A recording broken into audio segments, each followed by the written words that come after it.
Какой-то мусорный из полигон из Ягия Сахамды. Но усатые английские хабиахкат соул кады, вейн сог абиси дедолж вейн сон мыштет из фут из янвейга адолж хабиахкат английские должно оси. Утилизация мусорных отходов. Эта проблема не терпит отлагательств и должна решаться в кратчайшие сроки. Новый мусорный полигон мог бы решить проблему отходов и разгрузить действующие объекты утилизации в регионе. Подходящее место для объекта нашли вблизи селения Барсуки. Однако пока проект только на стадии разработки. Экологи и местные власти пригласили жителей на встречу, чтобы узнать их мнение о размещении мусорного полигона на территории села. Пока что у нас только предварительно выбор участка для строительства этого полигона. Мы выбрали участок, осмотрели его, но на данный момент пока что препятствий именно законных препятствий именно в строительстве объекта нет. То есть я имею в виду, что полигон находится вдали от населенного пункта непосредственно, где проживают люди, также вдали от аэропорта. Дальнейшую оценку соответствия этого участка к требованиям, которые предъявляются для выбора полигонов, мы будем делать в рамках проведения проектно-изыскательских работ. Самое главное, что хотят донести в Минприроды, мусорный полигон – это не свалка. Ведь помимо территории выброса отходов будут предусмотрены мусоперерабатывающие сооружения, а также сортировочные центры. Главное преимущество в существенном снижении цены вывоза. Ведь в основном она складывается за счет расходов на топливо и доставку. Сейчас стоимость на одного человека за эту услугу составляет около 100 рублей. И цена будет расти вместе с тарифами на горючее и транспортировку. Мусоперерабатывающий. Вопрос, как у нас завод исчерпан, да? Я думаю, все против этого строительства.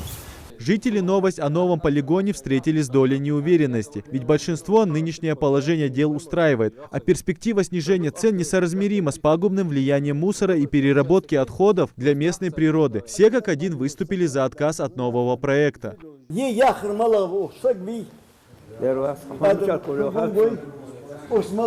Причин для отказа много. Основная – это загрязнение воздуха и порча земли, факторов, которые принесут больше вреда, нежели пользы. Потому что в последнее время, последние годы здесь построено рядом с этим селом онкодиспансер, тубдиспансер, нету канализационных выходов не сделано, очищающих сооружений нету. Экологическая обстановка будет тяжелая в селе. Село маленькое, здоровье будущего поколения ингушского народа. Мы об этом думаем. Там будет экологические, будет захоронение этих всяких отходов. Они будут послойно укатываться. Это будет почва уже меняться будет.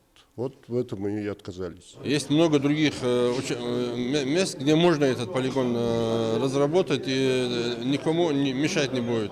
Почему именно сегодня Барсуки для этого решили, что он подходит? Мы, жители этого села, прекрасно знаем, что наше село к этому просто не подходит. Почему? Потому что у нас нет земли для этого. Там, значит, должны быть дороги соответствующие. Вот эти мусоровозы, они моментально разбивают дороги. Это должны быть дороги, это должна быть территория далеко от села, чтобы все эти вредные газы и так далее, чтобы людям не мешало жить. Помимо полигона, на этом сходе жители поднимают вопрос о новой школе, строительство которой еще не начато. Проект в разработке, однако местные обеспокоены, что новое учреждение в обход их мнения построят в неудобном месте. Единогласно, чтобы школу построили по улице Газдиева, где люди живут, а не там, где мы выгоняем скот и непонятно где. Поэтому мы категорически заявляем, чтобы школу нам построили там, где хотят наши жители, где именно для этого была выделена земля. Как заявляют организаторы встречи, строительство объекта без одобрения местных жителей не будет. Они призывают не игнорировать такие сходы граждан, чтобы решение не было принято в одностороннем порядке. Идрис Ижиев, Магомед Белакиев, Новости 24.